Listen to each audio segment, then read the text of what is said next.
Martin a été contraint d'abandonner Koh-Lanta, le feu sacré, ce mardi 28 mars. Avant cela, il a été moqué par ses camarades, en particulier par Grace, pour ses tics de langage. Il évoque cet événement pour Télé Loisirs. Un départ dans les pires conditions.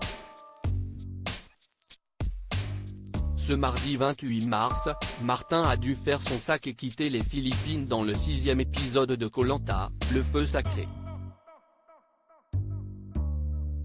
Après une blessure à la cheville, l'ancien trader devenu fromager en Suisse n'a pas pu continuer à disputer les épreuves et a donc laissé sa place au dernier candidat éliminé, à savoir Rudy.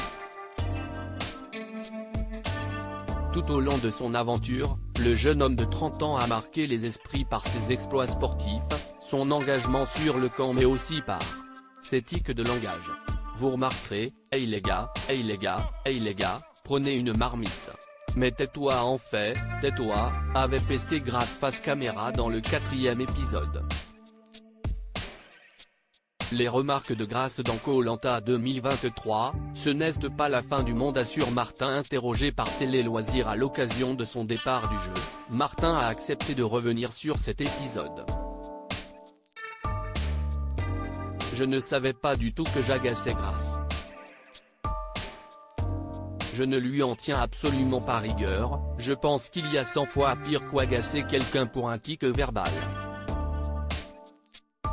Elle est à fleur de peau, on lui annonce que son équipe va être recomposée, elle perd 2 de ses alliés pour retrouver Martin qui l'emmerde alors qu'elle ne me connaît pas. Elle a le droit de dire ce qu'elle veut, ce n'est pas la fin du monde, commente le candidat de façon très sportive. Il faut quand même avoir les reins assez solides parce que la diffusion, si est une aventure aussi. Il faut arriver en connaissance de cause, en se disant que pendant la diffusion, on découvre les gens qui parlent de nous. Il faut être suffisamment intelligent pour ne pas leur en tenir rigueur. Dans Koh-Lanta, on est tous fatigués, on peut tous agacer quelqu'un, ajoute-t-il. Une remise en question pour Martin après les propos de Grace dans Koh-Lanta, le feu sacré. Mais que s'est-il passé dans l'esprit de Martin lorsqu'il a découvert, comme tous les téléspectateurs en se branchant sur TF1 un mardi soir, qu'il était moqué pour avoir répété « Hey les gars » un bon paquet de fois? Premièrement, j'ai essayé de me remettre en question, répond-il avant d'expliquer que c'était sa façon de motiver ses camarades.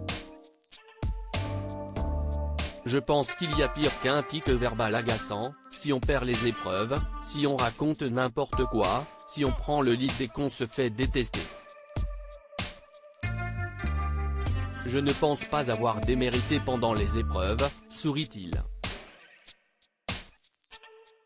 Grace m'a dit qu'elle était infiniment désolée, révèle Martin de Koh-Lanta 2023. Depuis la diffusion, Grace et Martin ont eu l'occasion de se parler. Elle m'a dit qu'elle était infiniment désolée. Ça m'a fait marrer et je lui ai répondu que je ne le prenais absolument pas personnellement. Elle me disait que ma plus belle vengeance, c'était de leur avoir prouvé de quoi j'étais capable sur les épreuves, se souvient-il. Le candidat rappelle qu'il faut prendre sur soi lors du passage de l'émission sur le petit écran, avec ses conséquences sur les réseaux sociaux ou dans d'autres émissions. Ce n'est pas facile de vivre la diffusion, de lire les critiques sur les réseaux sociaux, de voir sa tête sur des montages dans TPMP où il se moque de vous alors qu'il montre jamais les moments où vous avez été performant, indique-t-il. Mais l'ancien trader l'assure, ne pas prendre les choses à cœur est la meilleure des décisions lorsque l'on participe à Koh-Lanta. À lire aussi Abandon de Benjamin, Koh-Lanta 2023, ce petit détail qui a beaucoup handicapé l'aventurier.